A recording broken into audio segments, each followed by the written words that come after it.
ஒரு காட்டுக்குள்ளைங்க இன்னைக்கு ஒரு வியாபாரி ஒரு மாடு விலை சொன்னாருங்க. 65,000 ரூபாய் விலை சொன்னாங்க.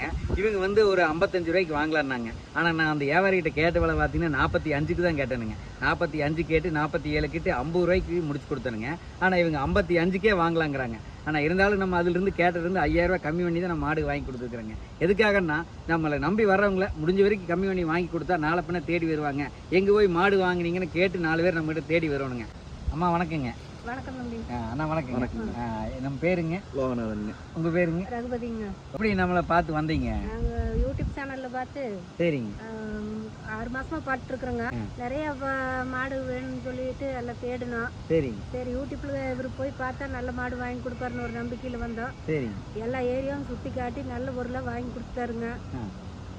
மாடு திருப்தியா இருந்ததுங்களா? மாடு திருப்தியா இருக்குதுங்க. சரிங்க. இன்னைக்கு எத்தனை பண்ண போயிருப்போங்க மொத்தம்ங்க? ஒரு 4-5 பண்ணைக்கு கூட்டிட்டு போனாருங்க.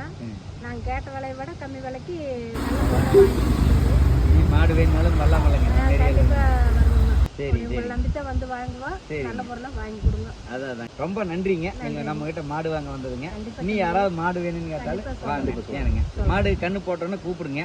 எப்படி முறையா பக்குவம் பண்ணணுங்கிறது எல்லாமே நான் சொல்லுவேங்க. சரிங்க சரிங்க. சரி. ரொம்ப நன்றி கண்ணு. நன்றி வணக்கம்.